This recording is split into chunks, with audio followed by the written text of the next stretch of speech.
I know you like that. How long you been back, man?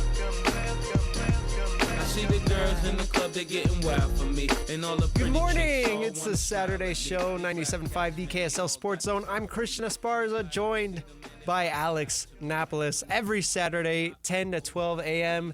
Alex, it's game day, dude. Let's do this thing. It's game day. It's another week of college football. And, hey, show number 2. Let's do it. Yes, sir. Clemson, Georgia, about to start. That's one of the biggest games of the day today, so definitely going to be tuned into that one. But, Alex, let's start the show off with your highlight of the week, as we always do, before we get into the deep stuff. Honestly, my highlight of the week, it's been a busy week, so I haven't really had a chance to do anything too fun. So I think highlight of my week was probably just sitting back, playing college football, and playing Fall Guys. I've been in a big Fall Guys kick lately. There we go. We love some Fall Guys. College football, you Dynasty or Road to Glory? Still Dynasty. Yeah. I'm in 2045 in one of my dynasties. Who's your team? Right now, Penn State. Really? Yeah. Okay. See, I took over Utah State. I moved them to the Big Ten. I won back-to-back natties. Oh, and okay. Then some playoff exits after that. Oh, man. Trying to get back to the natty this year. No, I feel you, though. It's been a really busy week. I'd say my highlight of the week was probably kickoff Thursday night, and we're going to get into Utah versus SUU here in a second, but it's just such an exciting time of the season, of the year, really, here at the station, and I know everybody was pumped for kickoff. It's really cool that Utah plays on Thursdays, so we can kind of get started a little bit early. But then today it's game day for Utah State and BYU, and we kind of go into game one with a lot of questions, but I mean, it was really cool to get the first taste of college football Thursday night, even if my Thunderbirds got bageled on the scoreboard. I thought we were going to score some points, but missed field goal, and it's a 0. Hey, they showed some good signs. I thought there was a couple of players on that, especially on that defensive line for SUU. Oh yeah, that I thought really stepped up. But you're absolutely right, Christian. I thought our first pre and post game here with the Utes pre and post game show here on Thursday night went absolutely fantastic. I thought the game was really really good, and it's just exciting. It's exciting to have college football back. It's exciting to be right back into the thick of things, right into our busy season, and it's fun here at the station being able to cover all these events. Definitely, yeah. That you were on the pregame. You were producing for the pregame postgame show here on the Zone. We're gonna have BYU pregame and postgame tonight, as well as Utah State. We carry the whole broadcast for the Aggies, pregame, the game, the halftime, postgame, everything. So full slate of college football here on the Zone. But let's get into this SUU-Utah game, Alex. Utah wins 49-0. Obviously, it's Cam Rising and Brant Keithy. Their return to action, both of them missed basically they missed all of last year with injury. So that really, really sucked to have them miss games, but it was nice to see them back on Thursday night and especially taking hits. I mean, Cam Rising especially, and Brant Keithy too. I mean, he had that touchdown where he carried 4 Thunderbirds into the end zone with him. They took hits, and there were a couple times with Cam where they make you hold your breath a little bit, but it's needed to knock that rust off, and I thought they looked really good. Absolutely. I thought a lot of us maybe came in with the expectation, maybe the idea that there was going to be a little bit of rust on a Cam Rising in that passing game, but Cam Rising only played one half, and he finished the game off with 254 yards, the 5 touchdowns. Absolutely incredible from Cam Rising to come back, to have that performance, and kind of maybe ease a little bit of Utah fans' expectations, right? There was the questions, there was the concerns, if he was going to come in with rust, if he was going to be back to his old Cam Rising self, and it looked like Cam Rising of the old. And he wasn't afraid to run, and I thought that was also kind of important. Yeah, and I would definitely say that was a point of emphasis for him going into the game, was kind of showing, not necessarily even if he wanted to show it off, but kind of just telling himself, hey, I've got to move out of the pocket.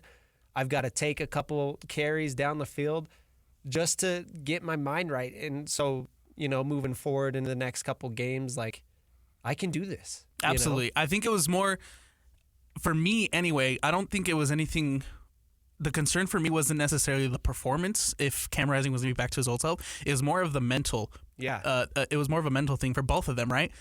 Brant Keithy hasn't played in over a year and a half.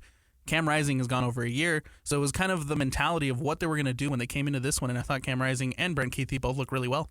Yeah, really well. 5 drives, 5 touchdowns for Cam Rising, 10 of 15 passing, as you said. So 10 completions, 5 of them being touchdowns, 3 to Brant Keithy, 2 to Dijon Stanley. And that's who I want to talk about next, Alex. Dijon Stanley, what a performance from him, kind of a breakout.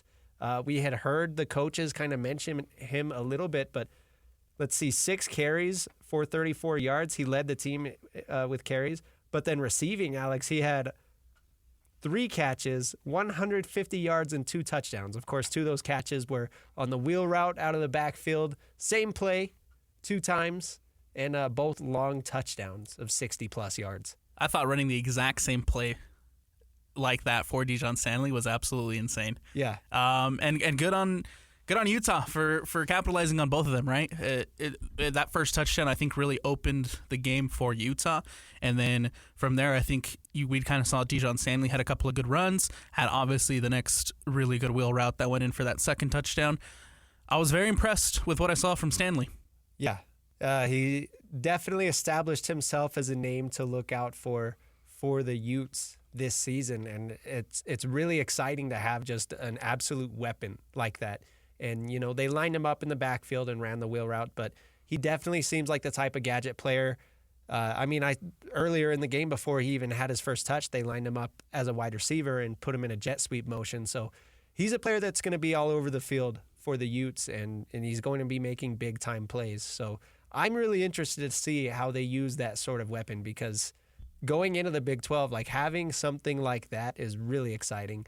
And then, I don't want to hit on Brant Keithy too much, but I cannot overstate how good of a player he is. Like, he is just incredible. He's absolutely incredible, and it's so good to have him back. Really glad he got 3 touchdowns. Again, just for the mentality, for the confidence of both Brant and Cam Rising. That third touchdown where he just carried the ball over past 4 defenders and forced his way into the end zone was absolutely fantastic. It looks like potentially we are getting Brant back to his old self. Yeah, which is, one of the best tight ends in the country, if not the best tight end in the country. And so Cam Rising and Brant Keithy showing off that connection early, that's going to be so much fun to watch all season. They're going to be a big-time threat. And that's that for the offense. Let's move to the defense, though. One of the biggest takeaways was Kenan Johnson going down with injury, and it sounds like that's going to be a season-ending injury for him, and that really, really sucks because he's a 6th-year senior, transfer coming in his first year with the program, and the defensive backfield. Everywhere is going to be a strength for the Utes on defense, but like that defensive backfield was really supposed to be a strength. So losing Kenan Johnson really, really hurts, and I'm kind of worried about that going forward. And we're going to talk to Steve Bartle in the next segment, our Utes Insider here at KSLSports.com. But does that worry you, Alex, losing Kenan Johnson for the season? Yeah, there's obviously going to be concerns there, considering that we've heard a lot of really, really great positives about Johnson heading into the season. Everybody was so excited to see how he kind of fit into this defense and see what he brought as a transfer student.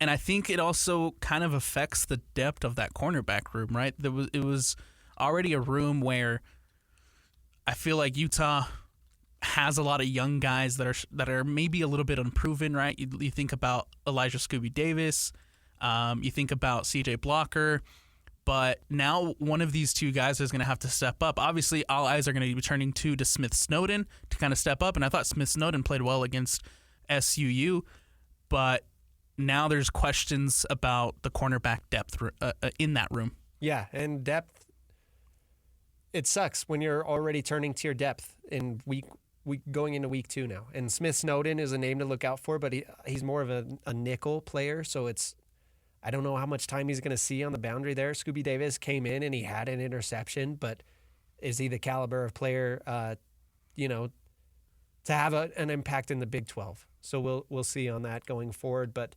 defensively, there were still a lot of highlights outside of that. Tanuvasa was all over the broadcast, and it really sucked because the broadcasters sucked, Alex. They were mispronouncing names left and right. They kept talking about the Ochre Mountains. Nobody cares about the Ochre Mountains. We're on the Wasatch Front, baby, you know?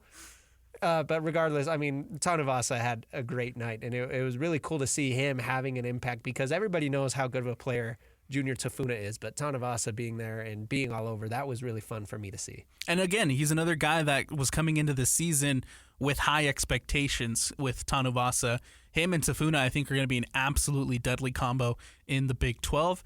Very exciting to see them already game one, kind of getting into the rhythm of it, and their chemistry looks really, really well. Really liked what I saw from that Utah defensive line against SUU.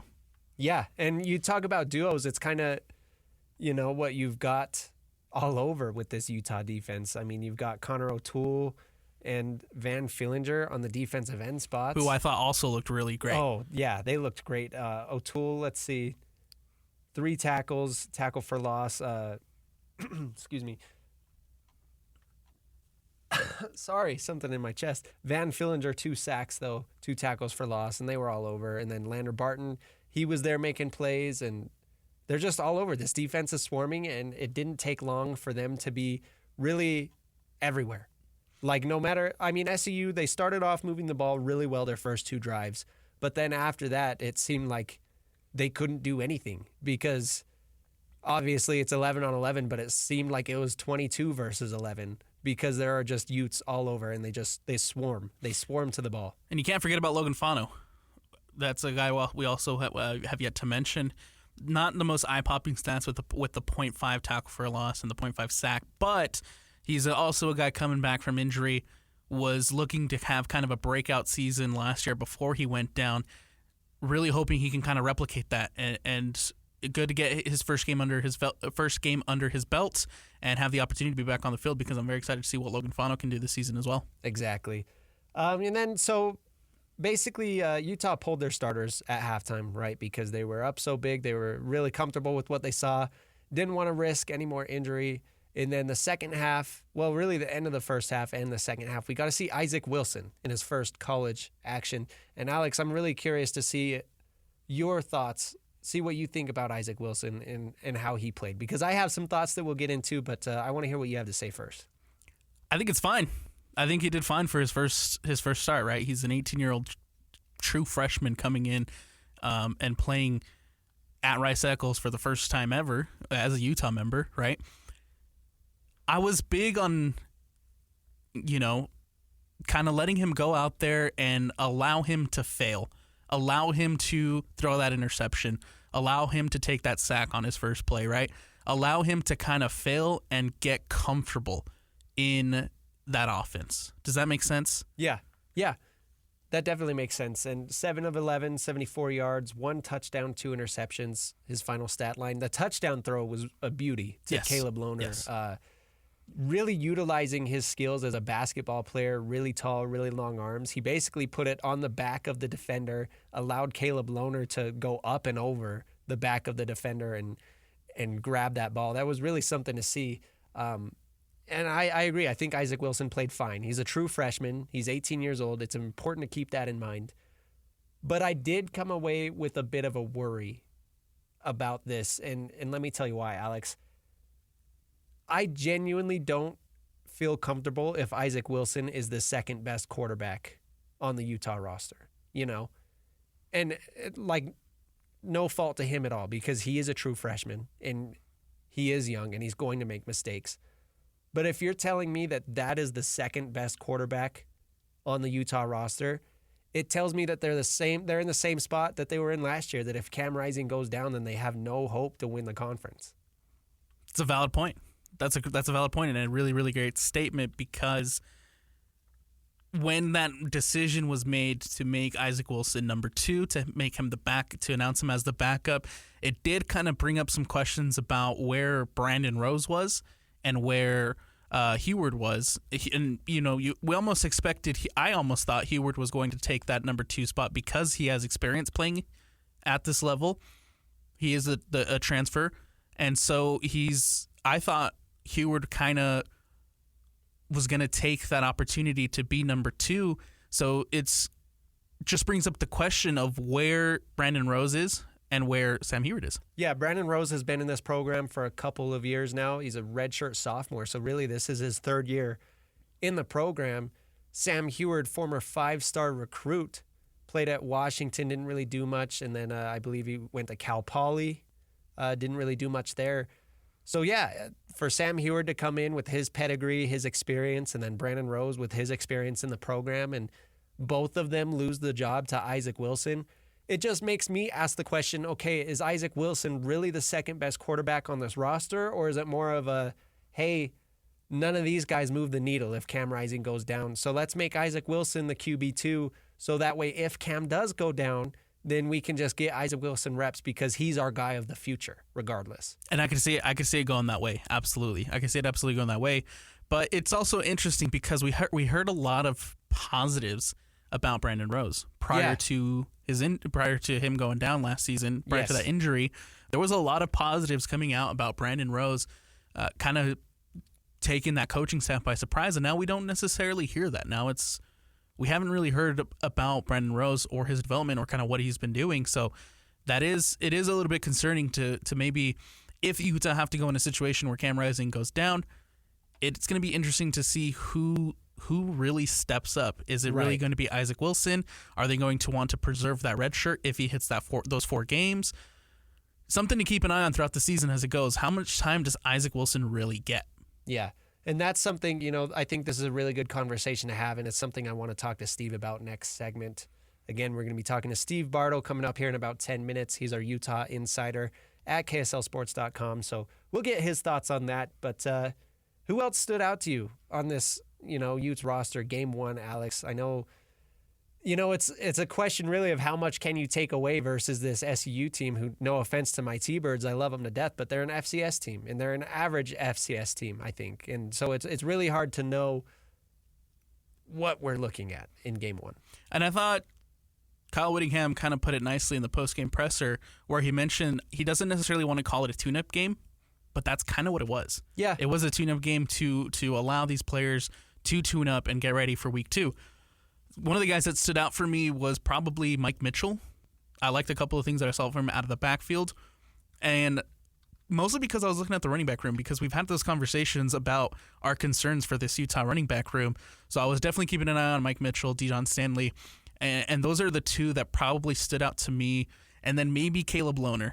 Yeah. I thought Caleb Lohner, for being a guy who's never played football before, I thought he did pretty well. Yeah, so that was one of the bigger questions coming into the season. Caleb Lohner, former basketball player, just decided that he wants to play football because he's a really good athlete. How big of a role is he really going to have on this Utes team? And I mean, his first game, he catches a touchdown. He did only have the one catch, 20 yards for a touchdown. Again, it was a great throw by Isaac Wilson, but that's seemingly how they're going to use him, take advantage of his size, of his jumping ability, his big frame and his long arms. And, I know Jake and Ben, the show I produced for, they were kind of skeptical on how often he was going to see the field because basketball players aren't really known to be real tough physical guys like a tight end needs to be. But we saw Caleb Lohner get in there, get the touchdown, so maybe he is a player that the Utes are going to utilize, especially down there in the red zone. But I like that you bring up the running back room. I mean, Dijon Stanley had 6 carries, Mekhi Bernard 5 carries, Cam Rising himself had 4, Mike Mitchell had 6, Isaac Wilson had 5, Jalen Glover had 4, Charlie Vincent had 4. It's definitely a running back by committee this season, as opposed to having the real workhorse guy and then your third down back. And Kyle Whittingham, he had talked about this throughout the offseason, but then he talked about it a little more in the post game about how this is more of a committee. The running back room as a whole, thought Mekhi Bernard gave us some quality runs in there. Jalen Glover had a nice run or two. Mike Mitchell, he's the closest thing to that big back that we have right now. Hunter Andrews, just a freshman, a true freshman, had a nice run and the ball popped out though. Exactly what we anticipated going into the game, it would be by committee. We wouldn't really have an RB1, and right now we're in the same boat, which is not a bad thing. So I like that. I mean, it's the cards that they're dealt with right now. Not having a true RB1 on the roster, it's not a bad thing, especially if you're able to just keep having this stable of backs who They each bring a little something special to the table, and I think they all played pretty well outside of the fumble. There was 2 fumbles. Right. 'Cause Mike Mitchell also had one that kind of bounced back to him, which I thought was kind of lucky. Yeah. It was kind of lucky. So I think that's something that they definitely need to clean up, hold on to the ball more, secure that ball a little bit more. But definitely running back by committee. I thought maybe we would have the opportunity to see one of these guys truly break out in the running game. I mean, Dijon Stanley obviously had a breakout, but I don't necessarily know if he had a breakout in the running game. Yeah, 6 carries, 34 yards. It's whatever.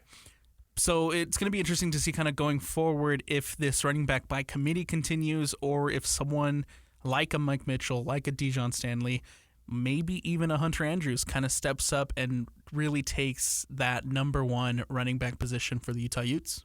Yeah, and Mike Mitchell was a name that we were all excited to see. He's a freshman coming in, and let's see, 6 foot, 211 pounds, and Coach Whittingham has mentioned that he's really the closest thing that they have to a big back. But, I mean, we know Jalen Glover. We know Mekhi Bernard. We've seen them. Okay, but Mike Mitchell and Hunter Andrews really were the 2 names that were like, okay, what can they do? So 6 carries for 21 yards for Mike Mitchell. Hunter Andrews, he only had 2 carries. I was hoping to see a little more for him from him, 2 carries for 17 yards. So we're going to see more of them throughout the season with this being a committee. But you're right. I was kind of hoping to see somebody pop off the screen, but nobody really did. I thought it was interesting, too, that Jalen Glover had 4 carries for 15 yards, but his longest carry was 14 yards. So even Jalen Glover, who I think a lot of people had a lot of high expectations when he came into the program, is kind of, I don't know, maybe struggling. I've still yet to see, I mean, he has the tools to be very successful, but I've still yet to really see them translate onto the field. Yeah, I definitely agree. We'll see what Steve Bartle has to say about all of this. I mean, Utah getting the dominating 49-0 win over SUU on Thursday night. Steve Bartle, our Utes Insider for KSLSports.com. He's going to be joining us next. Stay tuned, 97.5, the KSL Sports Zone.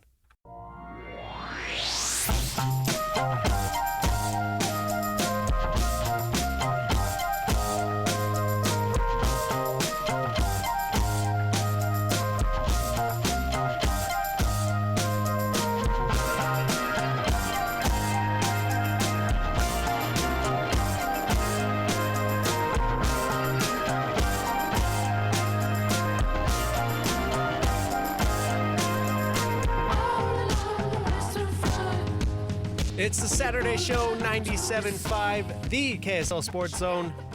Week 1 of college football is underway. Number 1, Georgia, squaring off against Clemson. This game is 0-0. Just over 4 minutes left in the first quarter. Georgia has the ball, 40-yard line. Let's see if they can get some points on the board. But Alex, you and I had a good conversation to start the show off, talking about the Utes and their 49-0 win over SUU on Thursday night. Let's get out to the zone vote and hear what our next guest has to say about it. He's Steve Bartle, our Utah Insider for KSLSports.com. Steve, what's up? What's up, fellas? How we doing? Doing good. We're super excited to have you on. Yeah, no, definitely. Man, college football, it's back. Been watching a couple games so far, and man, this is nice. The weather's changing. It's getting cooler. It's nice. Football is back. Yeah, did you feel that when you stepped out this morning? It's getting a little bit chilly out there. Dude, I felt it Thursday. I'm not kidding. Like I woke up Thursday and felt it was like the cool, crisp air, and then today, last night, like it's getting cooler. It's perfect, man. That's awesome, man. Hey, quick question. You obviously were at the game on Thursday night. Talk to us just about the environment at Rice-Eccles Stadium. How was it like being back out there to watch the University of Utah back on the field? Yeah, it was good to be back up at Rice-Eccles Stadium, and it was interesting. Obviously, it's not the same. So it wasn't the same sort of matchup as a Florida Gators coming to town. So there was a different level of anticipation and a different level of excitement. But I still think, for the fan base, that there was a lot of excitement and interest in this game because of this Utah football team specifically and who's on it, and Cam Rising and Brant Keithy making their return. I just think there's a lot of there was a lot of interest and excitement to see those guys on the field again. And so, there was definitely that. And then with Alex Smith being the inaugural inductee into the Ring of Honor, I think there was also, a lot of excitement for that as well. So, it was good to be up there.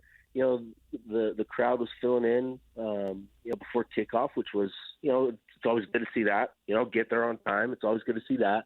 And then, the game kicks off and Utah ultimately just took care of business the way that they needed to in that sort of game. So, in terms of the atmosphere and environment, it's clear Utah fans are ready for some football. I think we're all ready for some football across the state and some more games later on today. But, Steve, I want to hear your thoughts on Dorian Singer. He only had 2 catches for 31 yards, and Jake and Ben had a conversation about this yesterday.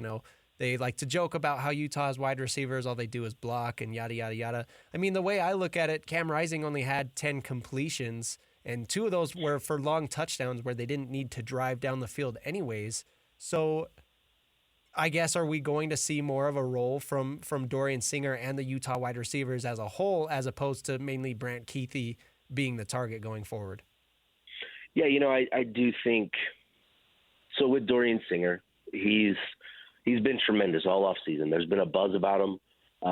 Every time that we got to see him this off season, specifically in spring, he made plays, and then during fall camp, the buzz was just healthy around what he was doing, in practice and that sort of thing. So, there is a point of focus with Dorian Singer. They want him to be a productive receiver for them because they know, they need that element. And, for whatever reason, the ball just didn't go his way on Thursday night. And sometimes it just goes to other guys. And that's what happened. That's what, Cam, he's going to put the ball wherever the defense dictates, and he's going to find guys that are open, and that's ultimately what we saw with him going to Brant Keithy, him finding Dijon Stanley on that wheel route, and that's ultimately what happened Thursday night. Was just the opportunities, some guys getting open were not Dorian Singer, and that's fine. And so, but Dorian is going to be a significant part of the offense. I'm excited for him this season because he does bring a real a significant element to this offense with what he can do in the intermediate and deeper parts of the field. So he's going to play a big role this season. He didn't get off to a huge start in game 1, and that's fine. Brant Keithy scoring 3 touchdowns, Dijon Stanley scoring 2 huge wheel route touchdowns. That's exciting. That's what we needed to see. We needed to see something from the passing game with Cam, and that's what we saw. And Dorian's going to play. He's going to have his moment this season, and he's going to play a big role for Utah this year. Keeping kind of the focus on the offense a little bit, we've heard about kind of how great the running offenses are in the Big 12. Utah is kind of maybe taking this running back by committee approach. How are we going to continue to see that kind of grow, and maybe who are kind of the younger guys to keep an eye out, as well as Mike Mitchell and Dijon Stanley? Yeah, it was interesting. I think a lot of people were interested to see how that running back situation played itself out on Thursday, and with that sort of game, it's not the best game to gauge that. I think we'll get a much better feel for the running back situation, in week 2 against Baylor with them coming to town. Mekhi Bernard is going to play a big role, and he may not be a guy that gets 10, 15 carries a night, but he'll be a guy that gets 7 to 10 touches and is productive in both the running and passing game. Jalen Glover is going to be productive. Mike Mitchell is a guy that he just has the potential to be the bell cow. He has the sort of physical makeup, the physical qualities that you need, the mental qualities that you want to see out of a running back that'll handle that sort of workload. And so I think it's just a matter of time and him getting, adjusted to this level of competition on Saturdays. And he got off to a decent start. He scored a touchdown, and Utah still ended up with 185 yards on the ground. And I think they had something like 7 guys with a carry, eight or maybe even 8 or 9 guys with a carry. And so I don't think we'll see that. I do think we'll see this rotation shrink quite a bit, but I do think what you'll see is Mike Mitchell, Mekhi Bernard, Jalen Glover, those will be the primary 3, and then Dijon Stanley will continue to have that same sort of role where he's kind of that change of pace, that super fastball that you just don't see coming. Utah will continue to utilize him in that manner. But ultimately, I expect Mike Mitchell to kind of take control of the bulk of the workload here, just again, because he has the qualities that you look for physically and mentally. Steve Bartle, Utes Insider for KSL Sports, joining us right now on the Saturday show. Steve, I had an interesting thought coming out of this game, and I want to know what you have to say about this. So obviously we got to see Isaac Wilson get his first college reps on Thursday night, and he was a bit shaky, as you would expect from a true freshman. Is he really the second best quarterback on this roster, or is he QB2 because if Cam Rising goes down, then all hope is kind of lost and you just want to prepare Isaac for the future? It's a great question, and really the only coaches that know the truth, the only guys that know the truth of that are the coaches. But ultimately, I think Isaac, based on what I've heard and what I've gotten from others, is that Isaac genuinely earned the backup quarterback spot. And he's come into the program and in 6 months has been able to execute the offense at a level that is on par with everybody else, and with the sort of talent and the sort of willingness that Isaac has to make throws, I think has been a good thing for him. Now, obviously, he's got to learn and grow through mistakes, and that's going to come with experience. The 2 interceptions, one was I understand the decision and why he decided to throw it where he threw it. He just put too much on the ball, didn't place it where he needed to. The second interception was just a bad decision, and those are the types of things that he's going to learn, that you can't always force it. You can't force it at this level, and so I do think that Isaac genuinely earned the backup quarterback spot just based on what I've heard and what I've learned over the last few months. And, he's absolutely going to be, a focus. There's going to be a focus around him because of the situation with Cam Rising, where he's at in his career, where Isaac is at in his career. Ultimately, people would love to see Isaac take control of the quarterback spot, after Cam, moves on from the program. But it's not like they're trying to make this happen. Isaac still has to go out and earn it each and every day in practice, and he's got to take care of his business. Utah's going to continue to recruit to the position to keep that competition alive, and to keep that, not that competition alive, but to keep the health in the room strong, and to keep that room, loaded with good talent, because Cam is moving on after this season, and there's going to be a quarterback battle, and Utah is going to be as prepared as they can to have a good quarterback in place, after Cam moves on. And so, Isaac is the guy right now, but he's, like I said, he's just got to continue to take care of his business and continue to get better. Steve, let's take a look at this defense now. A lot of positives coming out from the defensive side of the ball for Utah. How much weight do we put on a shutout against an FCS school? Not a whole lot. Obviously, a shutout, it feels great. It's always good to see that. But I do think there are things that you can take away in terms of the ways that certain guys look, right? It was good to see Logan Fonnell on the field. He had a couple of pass rush reps that looked great. He looked fantastic. Zemiah Vaughn in coverage, looked the part. Smith Snowden looked fantastic in the nickel, in terms of just how he moved, his tenacity around the line of scrimmage. That's going to be an important element that he needs to play with in that nickel position, because it is not just a coverage position. It's a physical, demanding position, because you're such a factor in the run game. And so it was good to see that from him. I think he ended with 2 tackles for loss. The defensive line controlled things. You look at the time that SUU had, the SUU quarterbacks had in the pocket. They did not have a lot of time, and that's just a credit to the defensive line. So overall, you're not going to take away a whole lot from this sort of matchup, just because there is such a discrepancy in terms of the talent levels here.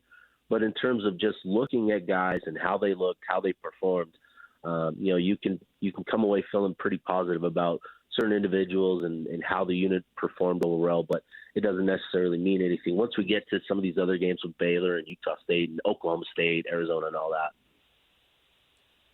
Steve, Kenan Johnson left the game with an injury, and it sounds like it's going to be season-ending for him.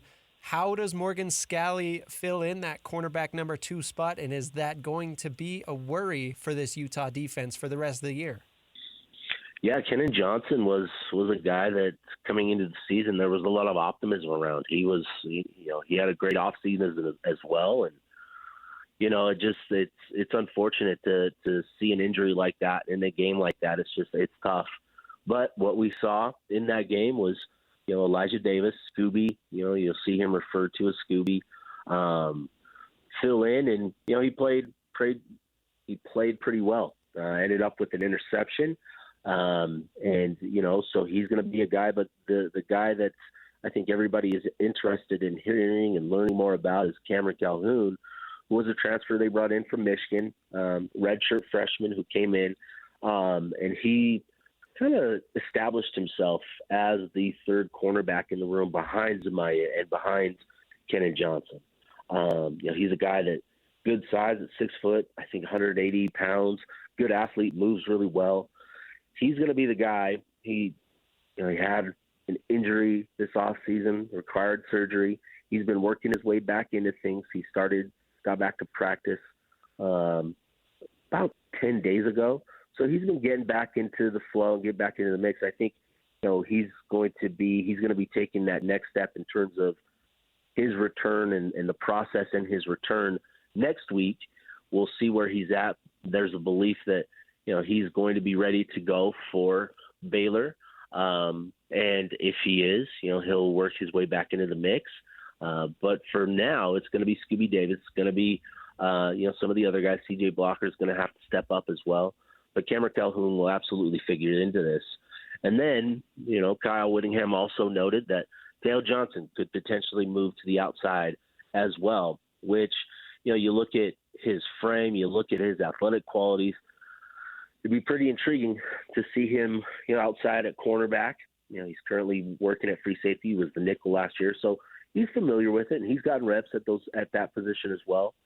So Utah's got options here to move forward at cornerback, to have a good option in place, to have good players in place. But I do think ideally what they're going to do is get Cameron Calhoun back, have Scooby Davis there as kind of that third guy. And then you still have Teo Johnson at free safety, and you go from there. Smith Snowden can also get some work on the outside as well. So you have some flexibility, some versatility with the guys in the secondary. But ultimately, I think you'll see a lot of Cameron Calhoun this season. You'll see some more Scooby Davis, potentially Smith Snowden working outside as well, and Teo Johnson potentially moving to the outside as well. But I don't think Utah wants to do that with Teo. I think they'd prefer to keep him at free safety, but it could get to that point where they need to move him outside the cornerback. Steve, we appreciate you taking some time to join us on a Saturday morning. We appreciate all the work you put in all week on KSLSports.com. Have fun watching football today, and thanks again for hopping on with us. Definitely. Appreciate you guys. Enjoy your Saturday. There we go. That's Steve Bartle, the Utah Insider for KSL Sports.com. You can read all of his work on there. He had a lot of great takeaways that he put up on the website, so definitely go check that out. But he's great. He's awesome. He's been really, really great to add to the KSL Sports coverage of Utah. Very smart guy. Yeah, he's incredibly smart. He's incredibly smart. Plugged in to the Utah football program. So I really like his answer about filling in for Kenan Johnson on the outside. And, I was looking at this depth chart, and Teo Johnson played corner last year, and then they moved him to safety. And Kyle Whittingham gushed about how good of a safety he was. So I was wondering if he could potentially be an option to fill in at corner. So it was interesting to hear that Steve brought that up as kind of a last resort, worst case scenario, but it definitely is a card on the table. Yeah, and I'm glad he mentioned Cameron Calhoun because that's a guy, because he was hurt, didn't get to play this game, and he's someone that I kind of overlooked. And he brought up a really good point too with Cam Calhoun, who they've been kind of hyping him up too throughout the fall camp, spring camp, and they were really excited to see him come in. Gets hurt, has to go down, and he'll be rejoining the group this week. So it'll be interesting to kind of see where he fits into that cornerback situation now with Kenan Johnson down. Utah gets the 49-0 victory over SUU. They're going to be taking on Baylor a week from now. That is going to be a non-conference game, but it's a kind of a sneak peek at the Big 12 opponents. Weird. But, yeah, it was great to see Utah get out there, get the win. And then, yeah, can't wait to see what's next for the Utes. What's next for us, Alex? We're going to get to technical fouls, one of our favorite segments here on the show. I have a really funny one. Somebody got to be really embarrassed. That's all I'm going to say, but you'll definitely want to hear that. Coming up next will be technical fouls here on the Saturday Show, 97.5, the KSL Sports Zone. If you're coming from the street with dirty shoes on your feet, that's a technical foul. If you switch the radio to some modern music show, that's a technical foul. If you touch the thermostat, You'll get hit with a bat. 'cause that's a technical foul. You will feel my wrath. That's a technical foul. Personal foul, 69, offense. He was giving them the business. A technical foul. It's time for technical fouls, one of our favorite segments here on the Saturday Show, 97.5, the KSL Sports Zone. Christian Esparza here, Alex Napoles as the co-host. Alex, it's week 1 of college football. That means everybody's excited. Everybody may be a little too excited. We're getting some pretty embarrassing moments across college football. I'll start things off with technical fouls. I'm going to go with the Minnesota Golden Gophers fireworks operator. Minnesota was one of the first teams to play week 1 for college football. They played Thursday night against UNC. UNC was up 19-17. Minnesota had the chance to kick the game-winning field goal, except the kicker missed it. You wouldn't know, though, because the fireworks operator set off the fireworks after they missed the game-winning field goal. What an astronomical fail. That's so bad. I don't know if maybe he thought that it went in or if like his hand slipped or what, but it's really funny to watch the video. I'm watching it on Twitter right now. It's heartbreaking, obviously. You missed the game-winning kick and then the fireworks behind the scoreboard start going off, and I thought it was hilarious when I saw that. Imagine being that kicker, man. Imagine missing that field goal to give your team the win, to give your team the chance to go 1-0. You miss the field goal, and then the fireworks go off right after to just kind of rub a little bit of salt into that wound. Oh, bad look as the Golden Gophers fall 19-17 to the University of North Carolina. That's my quick technical foul. Alex, you're up next. Ours, we'll keep it a little bit local. You teased it a little bit earlier, and from what I've been able to gather on the interwebs and online is people were not happy with the ESPN broadcast. I definitely wasn't. For Utah SUU. I wasn't either.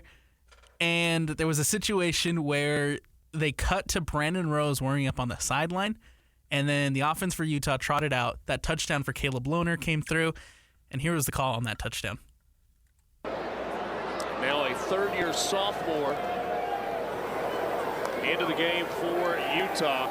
It is Brandon Rose. Rose takes a shot toward the end zone. That ball is caught for a touchdown, Caleb Lohner. All right, I got to admit, I completely screwed that up. It looked like they were going to bring Brandon Rose into the game based on warming up on the sideline. That was a touchdown pass for Isaac Wilson. That was a great throw by Wilson. Screwed it up just a little bit. All right, I got to admit, I completely screwed that up. That's awful. That's Isaac Wilson's first collegiate touchdown pass, Alex. And it will forever be remembered as Brandon Rose's because of the call.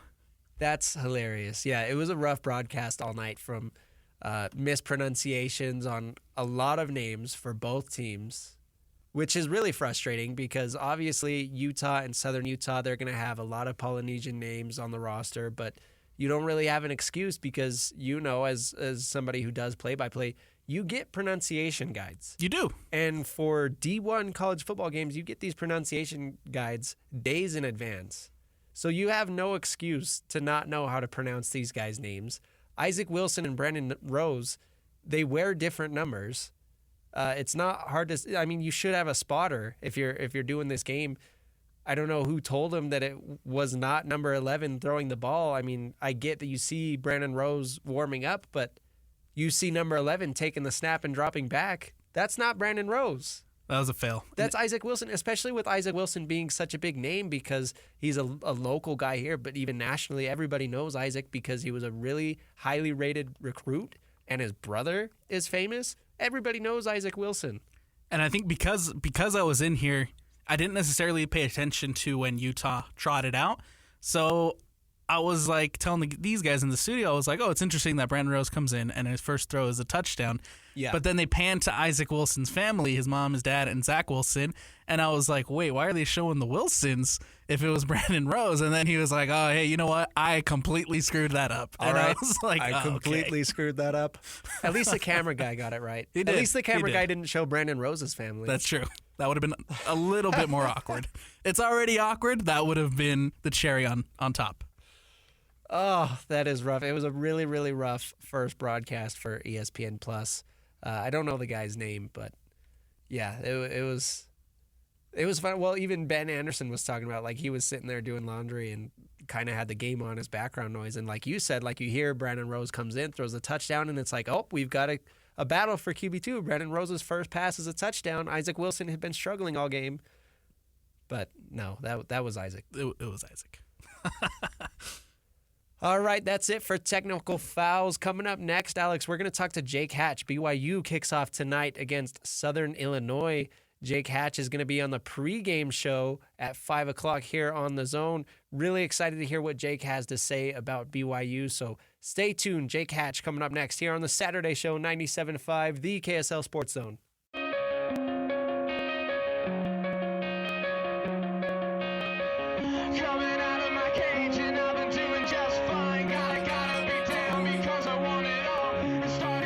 It's the Saturday Show, 97.5, the KSL Sports Zone. Christian Esparza, Alex Napoles. Week 1 of college football is underway.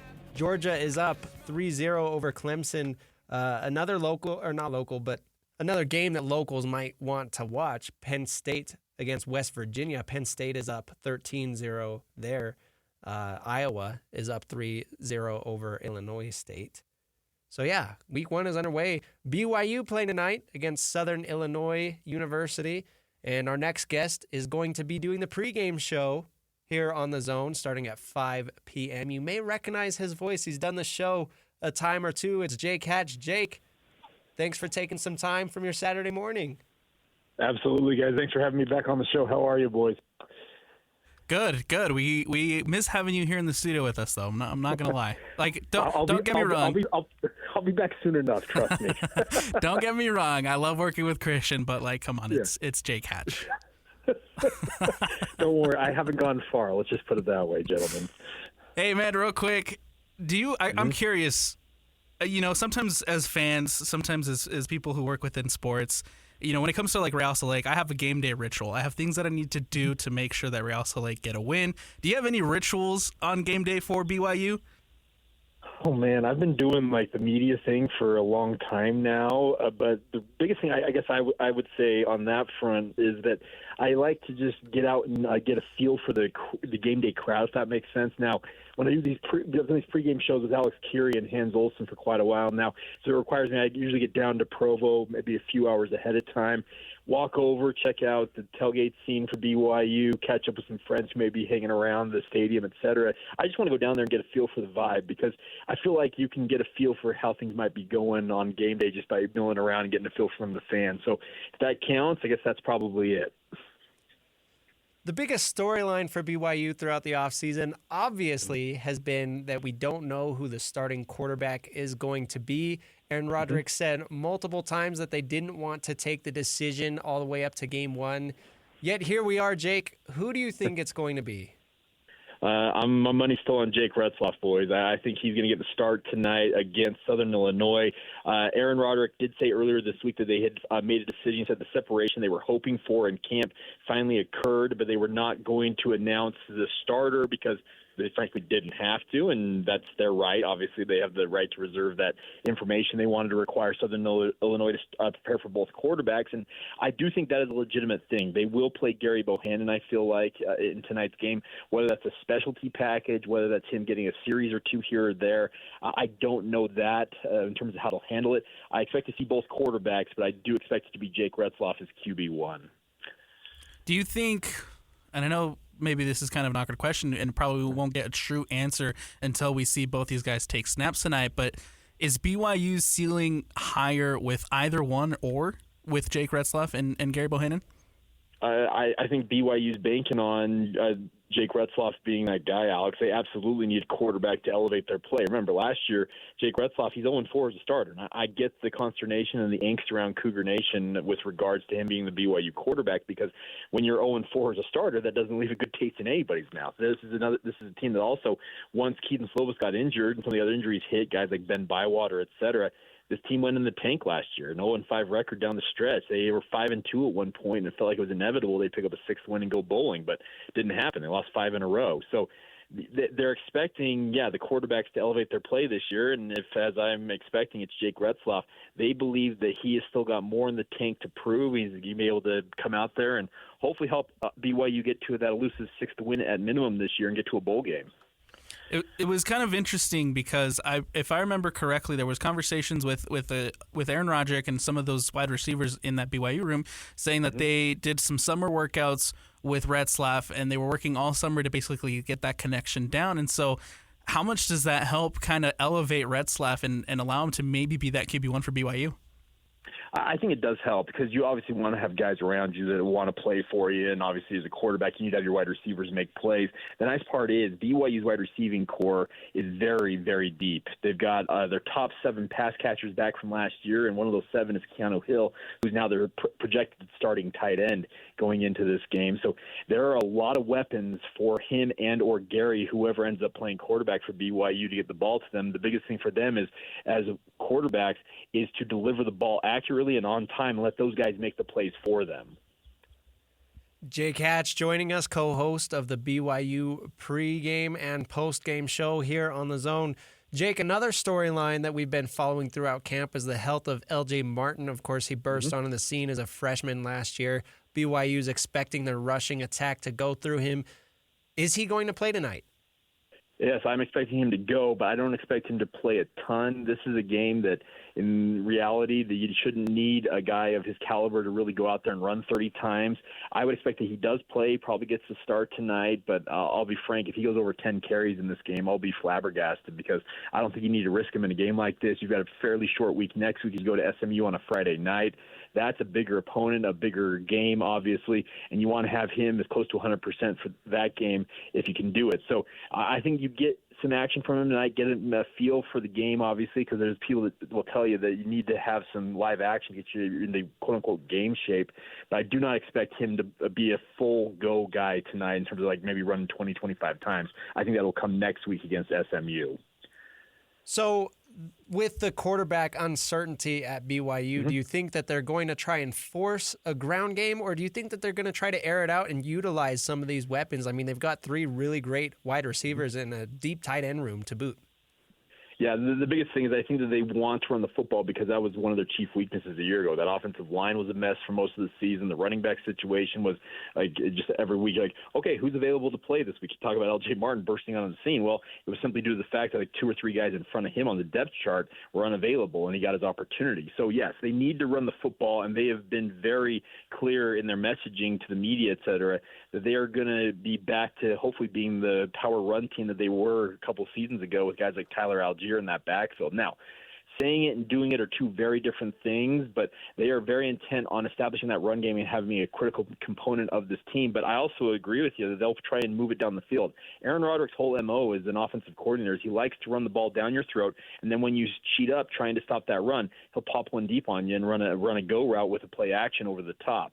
I could see BYU getting back to that philosophy this year if at all possible, and that would be a really, really nice thing to see because it's something they built their success on, and they kind of got away from it a year ago. So we'll see, but I do think that the run game is going to be the emphasis tonight.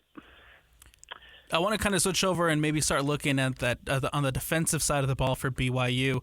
Mm-hmm. We talk about Jacob Robinson, Tyler Batty, who are phenomenal football players, but who else should we be on the lookout for on the defensive side of the ball to maybe step up in this game? Well, you talk about Tyler Batty. I think the guys opposite him are going to have a big role to play because they need to generate pass rush. And guys like Isaiah Banya and the kind of surprises of fall camp was a guy by the name of Logan Latui. Latui has been in the program for quite some time now, but he's dealt with some injury concerns. But he really made a strong push towards that starting job during training camp. And if he can really provide some extra oomph in that pass rush, that'd be really nice to see. So I think Tyler Batty is poised to have another nice year for the Cougars. I also look on the back end of that defense at the safety position. Tanner Wall. Get to know that name, guys. He's a starting free safety. He's a walk-on that has surprised a lot of people that he earned that starting safety job. But he is a kid that I think is very, very underrated, but I think he has a critical role in that defense because there's a free safety in this defense for BYU. You have to be able to clean up some of the misses that other guys have. A corner gets burned, guess what? It's your job to go chase that wide receiver down. A running back gets loose into the second level, you've got to bring them down as well. He is a guy that has proven and graded out very, very well in training camp, so keep an eye on him. He wears the number 28, and get to know the name Tanner Wall. This has been kind of an interesting storyline to kind of follow for me throughout the offseason is obviously Bywater unavailable for the season for BYU, but is there a lot of pressure on a guy like Jack Kelly, transfer from Weber State, to come in and maybe fill in that role right off the bat and be potentially a star linebacker for this BYU side? Yeah, there's pressure on him, no doubt, because Ben Bywater, I said it before, I'll say it again, he was the heart and soul of that BYU defense the past 2 seasons. He was a tackle machine. He really kind of, as he went, the BYU defense went, and losing him, that was a critical blow to BYU. Now they've got a rebound, and obviously you got like Jack Kelly coming in. He's expected to step in and be a big player. I think guys like Harrison Taggart, Isaiah Glasker, Ace Kafusi, those names are going to be critical components in that linebacking core. You're not going to replace Ben Bywater with just one guy, and I know that sounds almost counterintuitive, but you've got to have multiple guys step up. I do think the BYU linebacking unit is deeper than it was a season ago, and losing Ben Bywater, it hurts, but the hope is that the other guys in that unit this year will more than make up for what he gave to the BYU defense over the past 2 years. Jake, tell us a little bit about what you've heard about BYU's opponent tonight, Southern Illinois. I know they have kind of their own quarterback battle going into this game. Do you have any insight to that? Yeah, we're keeping secrets in an FBS versus FCS game, guys. Come on now, let's have some fun with this. No, but the thing with Southern Illinois is they are a very, very vaunted defensive-oriented team. They were number 4 in the FCS ranks across most of the defensive metrics a season ago. They came within a play or two of going to the semifinals of the FCS playoffs last year, so they have got a really, really strong reputation. Now, that being said, Hans Olsen pointed this out on social media and also on a show earlier this week that they have lost a lot of that production. I think 4 of their top 5 tacklers are gone from a season ago. Their top 2 sack artists graduated. You mentioned the quarterback battle. They obviously had their all-time passing leader graduate. So this is a bit of a reloading season, it seems like, on paper for Southern Illinois. So I don't necessarily think that they may be as stout and as vaunted as they were maybe a season ago, but this is still a team that's got a lot of strong players on it, and they do have history on their side. The last 2 seasons, they have notched FBS upsets. They beat Northern Illinois last season, and then 2 seasons ago, they went to Northwestern of the Big Ten and beat the Wildcats on their home turf. So they have a history of notching upsets like this, so BYU cannot take them lightly, even if they are reloading a bit. Jake, for you, as someone who analyzes and follows BYU football very, very closely, I mean, we can ask the coaches about this too, but for you as an analyst, what are you kind of looking for tonight to maybe kind of make you feel confident about this BYU football team, and maybe what maybe defines the success for BYU besides the win? I want to see them do what Utah did to Southern Utah. And I know that hurt your heart, Christian. I apologize, but the Thunderbirds were like fodder for the cannon that is Utah. I want to see BYU do something similar to Southern Illinois. Now, Yeah, I've said my projection on my podcast, Locked On Cougars. I said my score that I'm predicting is 45-13 for BYU. I want to see the Cougars go out there and have a very strong offensive game. I think it would go a long way to helping BYU fans calm down a little bit about some of the concerns around this team. If they can put up like 400, 450 yards and 45 points, I think it would go a long way to helping Cougar fans say, okay, this team's got some juice to it. Now, I could be completely wrong about that. We could be talking about what happened last season against Sam Houston when they went right down the field to open the game, went up 7-0, and then only mustered 7 points the rest of the game and won that game 14-0. So there is both sides of the coin here. It's game one, but I think the biggest thing for BYU is go out there and put on an offensive display that is going to, I think, make BYU fans think, okay, maybe this offense has got some more juice to it than you anticipated going into the year. So you kind of mentioned it, but if that doesn't happen, is it still too maybe early in the season to kind of have these alarms about BYU, or should we be sounding those alarms if it's not as a dominant of a performance as maybe we think it's going to be? Well, the thing about it is you look at the history. So go back to 2017. BYU played Portland State in their first game, and they won that game, I think, like 16-0 or something like that. And I remember BYU saying, we'll be just fine. We'll be just fine. Well, that season ended 4-9. Last year, they barely beat Sam Houston. You mentioned 14-0 just a minute ago. Ended that season 5-7. So if history holds and you have like what I call a struggly performance in game one, that could be that quote-unquote canary in the coal mine that is sounding the alarms for BYU. But it is early in the year, and BYU has the opportunity to turn things around. But you got to go out there and, I think, put on a good display. There's a lot of people who are doubting this BYU team, and for good reason. But if you want to have the Cougar fans calm down a little bit, go out there, handle your business, and send Southern Illinois packing with a pretty hearty beatdown. You can hear him tonight on the pregame show for BYU here on the KSL Sports Zone. It's Jake Hatch. Jake, thanks for joining us, and enjoy week one, man. I know we're all excited. No, I will do that. I just want to add to this, guys. Cougar fans, if you guys are going to be in Provo on your way to the game, stop by the Costa Vida. Wow, that's bad on my part. Cafe Rio in Provo, and say hi, Alex Curie and myself. That's where we will be posted up for the Cougar pre and post game shows here on the Zone. So if you're on your way to the game, want to get some food, stop by Cafe Rio, say what's up, and listen to the show. So thanks, guys. Thanks for having me. Thanks, Hatch. Have fun. We'll talk to you later. Will do. See you. That's Jake Hatch. Again, he will be hosting the BYU pregame show with Alex Curie at the Cafe Rio in Provo tonight. That starts at 5 here on the Zone. And, of course, if you're in the Provo area, stop by Cafe Rio. That sounds like a lot of fun. Sounds like a lot of fun. They got some good food. You can eat up some burritos or some quesadillas or some, whatever you want prior to the game. And you get to hang out with Jake Hatch and Alex Curie. Yeah, they're a fun group of guys. That was an interesting conversation, Alex, and I have my questions about BYU, and I'm really interested to see how they look tonight because it's just so hard to know how to feel about this offense, especially when we don't know who's playing under center. And the fact of the matter is, Jake Retzlaff did not inspire me last year in his 4 starts. So if he really is going to be the starter, he's going to have to wow me tonight for me to feel confident in him and this offense going forward. I think for a lot of BYU fans to feel that confidence of maybe going into this season and having a bowl-eligible season, I think Jake Retzlaff and that whole offense as a whole really need to step up tonight. They like Jake Hatch said, it needs to be a dominating performance. It needs to be a performance similar to the one we saw on Thursday night with Utah, where they just go out there, handle business, and answer some of those questions that we have. I feel like for the Utah game, a lot of the questions that we had coming into the season were answered. Now, the call is for BYU to do the same thing, to go out there and answer those questions for us and make us feel confident in those answers. And it's going to come down to Jake Retzlaff going out there and having a good performance against Southern Illinois.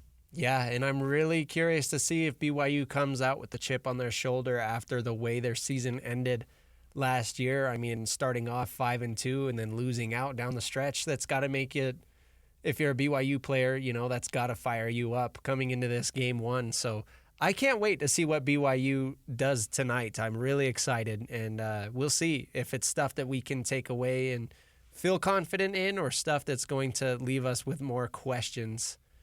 But we'll see. We'll see. And again, pregame show tonight at 5 here on the KSL Sports Zone.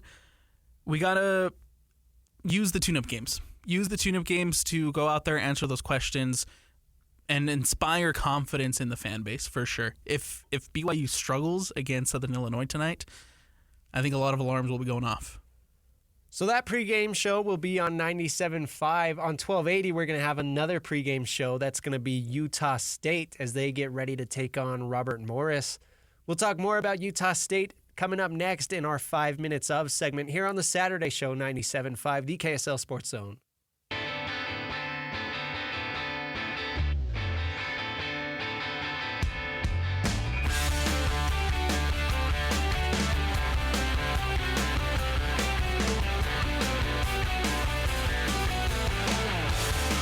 It's the Saturday show, 97.5 the KSL Sports Zone. I'm Christian Esparza, Alex Napoles joining me as always.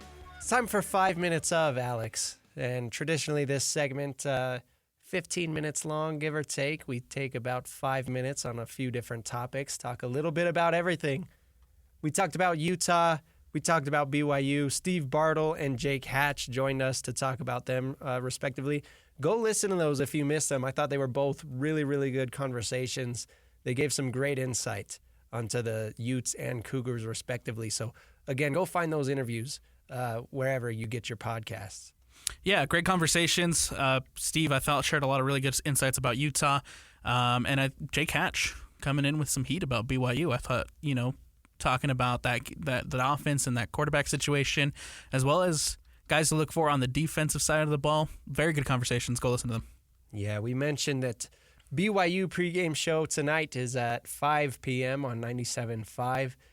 On 1280 a.m., we're going to have the Utah State pregame show. That, of course, leads into the game broadcast and then the postgame show. That's all done by Scotty G. I'm going to be producing that game as Utah State hosts Robert Morris for their first game of the season. And we talk about all the questions with BYU, Alex, but, Utah State, a lot of uncertainty up there in Logan. I almost want to echo almost the same conversation we just had, similarly to BYU, is there's so many questions coming into this. It is an FCS school. It is kind of an opportunity for Utah State to tune up and see where they're really at. I mentioned it last week. I'm not really sure what to make of this Utah State team because of just everything that's happened, the situation out there, and then now Nate Dreiling coming in as his first game as interim head coach for the Utah State Aggies. It'll be interesting to see kind of where this offense goes, as well as that defense. It'll be interesting to see Spencer Petras coming in, probably getting his first start, probably with the Utah State football team. See where he's at after being out with an injury for, I believe it was almost a year. Yeah, and this is a team, Alex, that is frankly stacked. They've got a ton of talent. They were projected to be one of the best teams in the Mountain West Conference this season, but then all summer there's been the drama with Blake Anderson being fired and yada, yada, yada. So that really, it could be devastating to the Aggies. So that's why I'm looking forward to this game so much, because I think we're going to get kind of an answer, like how much is this on-field product going to be affected by everything that happened off of the field. But I mentioned talent. They've got who I think is the best receiver in the state in Jalen Royals. If not the best, he's definitely one of the best.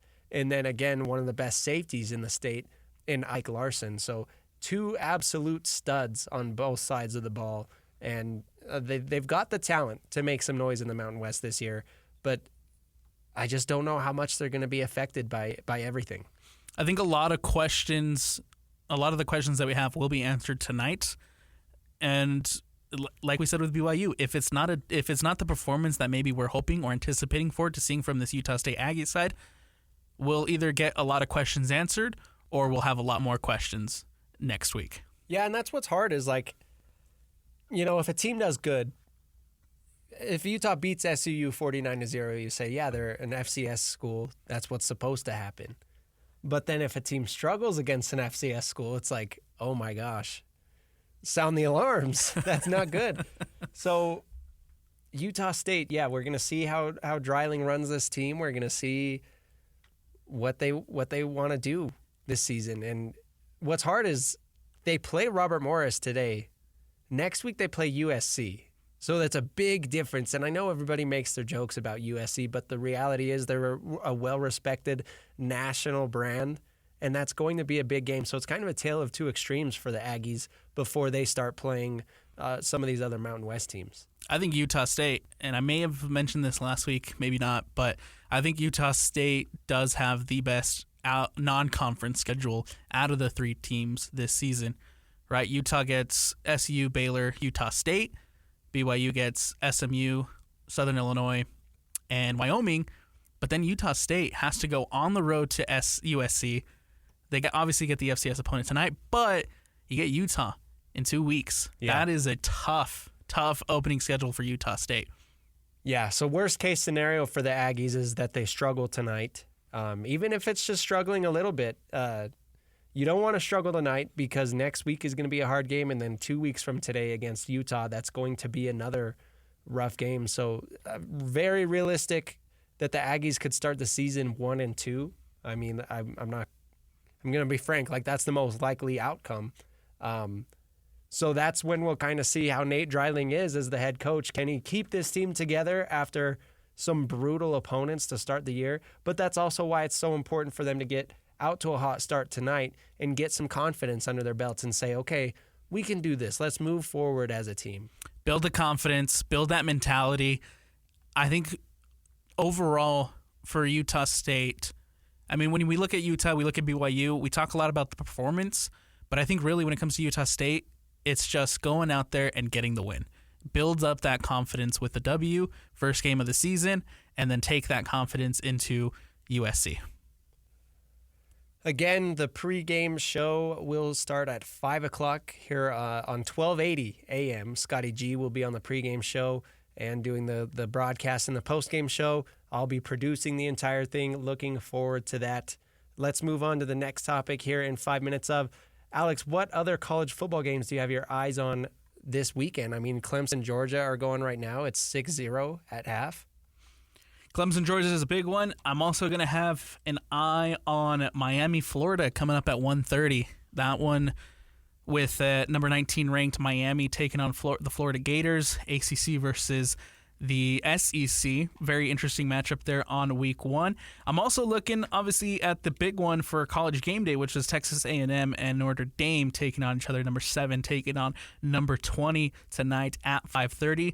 Those are probably the two that stick out the most to me as far as kind of the big marquee matchups. And then tomorrow we've got an exciting one.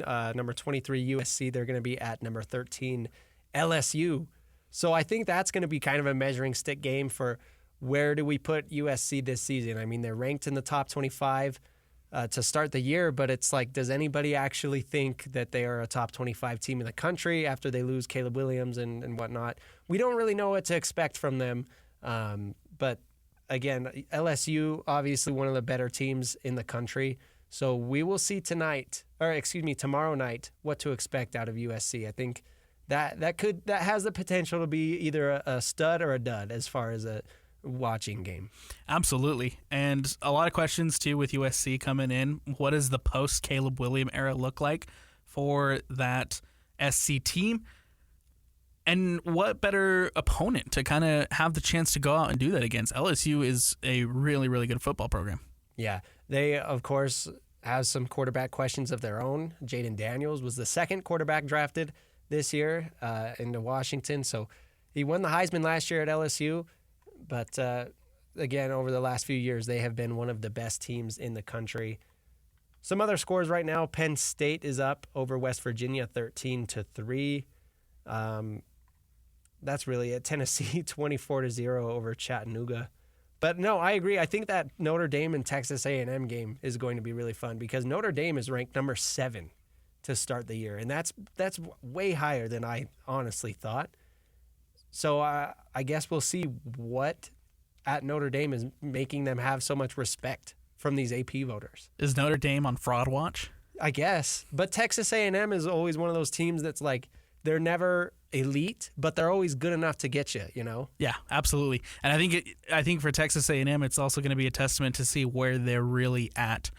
There was also the same kind of conversation where maybe they were a little overranked. Maybe after,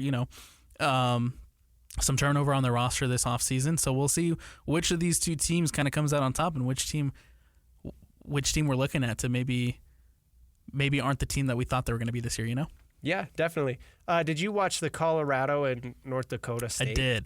I did. What were your thoughts on Colorado? Honestly, man, it's kind of what I expected from Colorado. They struggled defensively against. I mean, give credit to North Dakota State; they've been one of the better FCS schools over the course of the last couple of years. But I thought defensively that Colorado team struggled.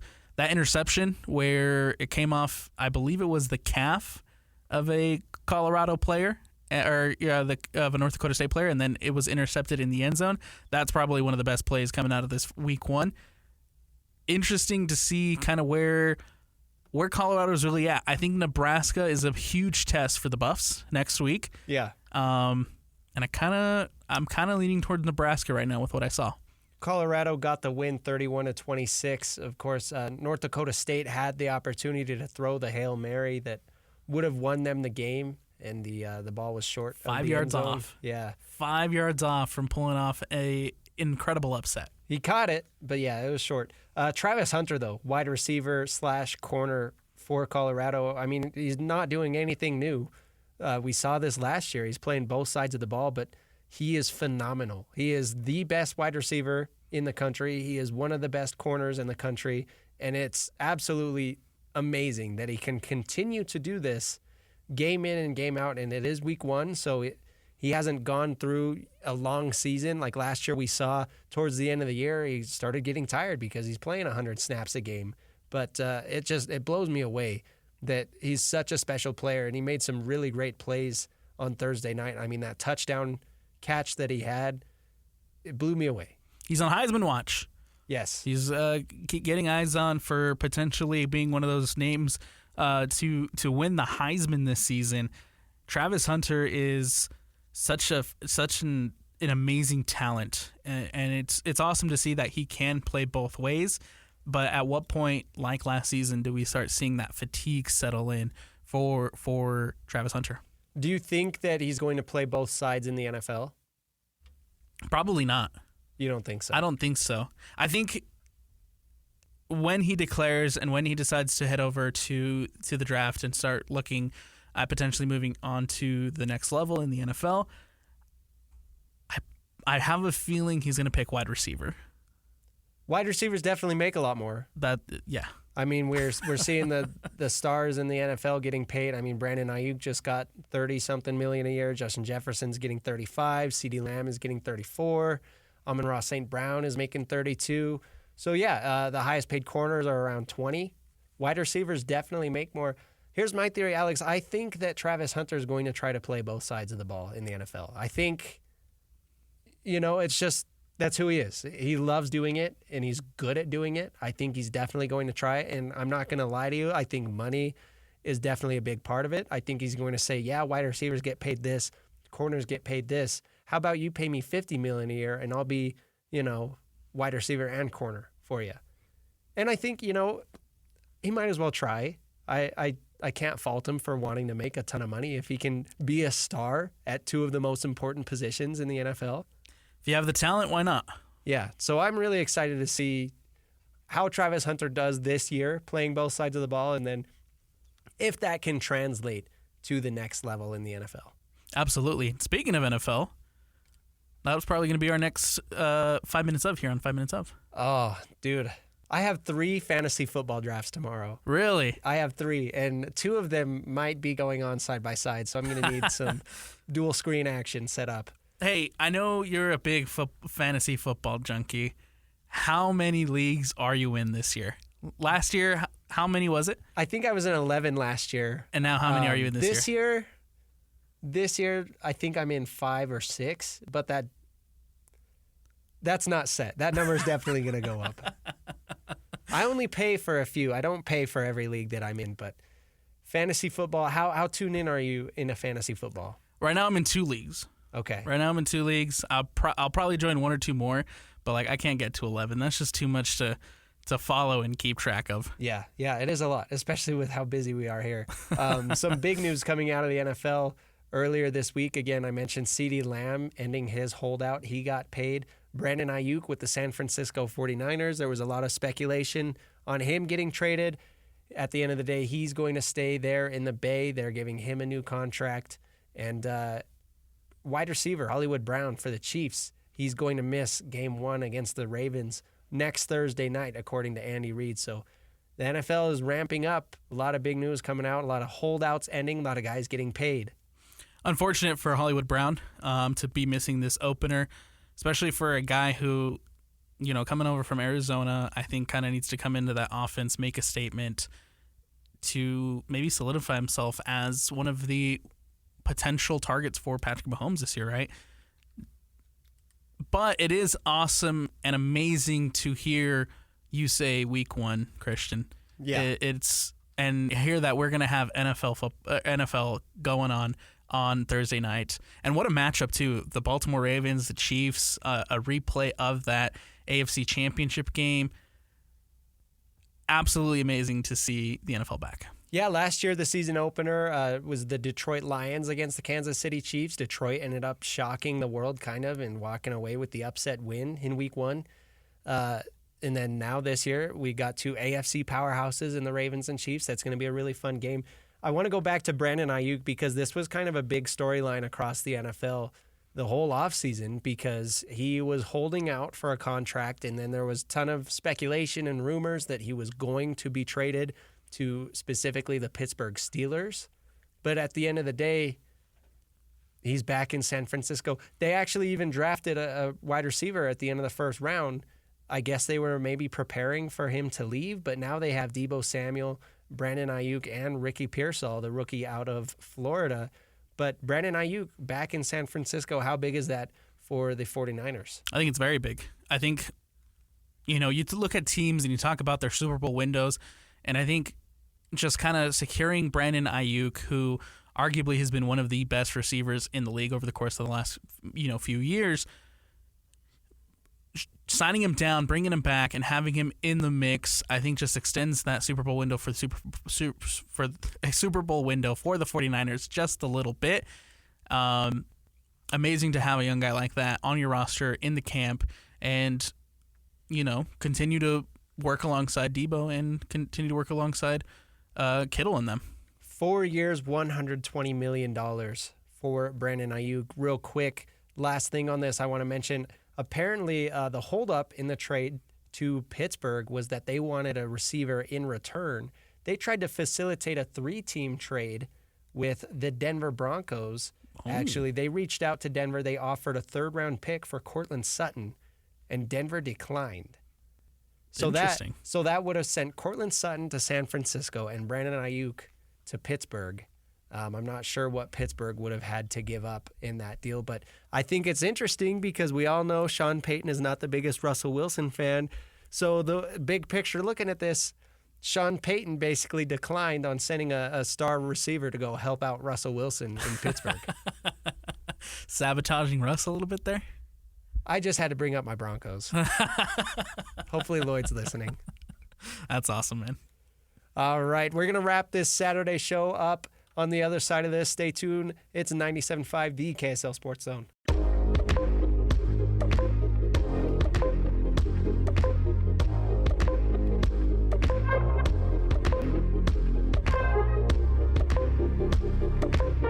Man, you're lucky I don't know the words to this song. I'd turn in a PK and start singing along. Do you want me to start singing?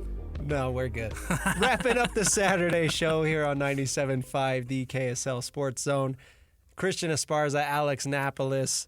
Week 1 of college football is underway. Georgia still 6-0 over Clemson. Alex, we've spent so much time talking about American football here on the show. Let's talk about some football. Let's talk about RSL. Real Salt Lake back in action this evening as they take on the New England Revolution. Kickoff set for 7:30. Pre-game show will be here on 97.5, the KSL Sports Zone at 6:30 p.m.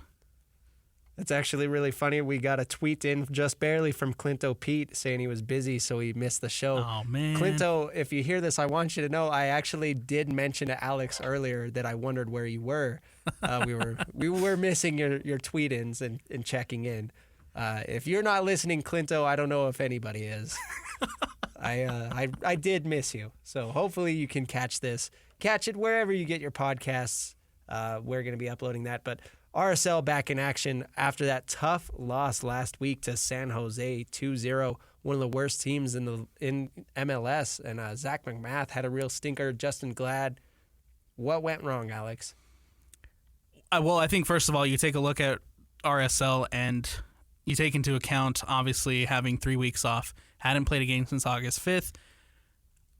I thought there was a lot of rust there for RSL coming off that break. For me, I think the key to that San Jose game was going to be settling in, shaking off the rust quickly within the first 15 minutes.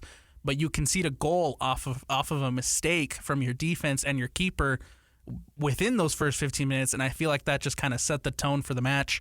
Real Salt Lake struggled to even build up any offense really against the team sitting at the bottom of the table in the Western Conference. It was a rough performance from RSL. Yeah, that's not a good look, losing to the worst team in the league. But at least you can, like you said, sit here and say, hey, they're coming off a 3-week break, and hopefully they were just rusty and they lost one of their best players. And a lot of new additions. A lot of new additions, getting used to a lot of change over that 3-week break. So hopefully you can point at that and kind of make an excuse there. And then hopefully, again, tonight against New England, they can get back on track, because RSL was on track to be one of the best teams in the MLS. Chicho Arango having a phenomenal season. So we really want to see them, again, get back on track and make a push over the final stretch of the year.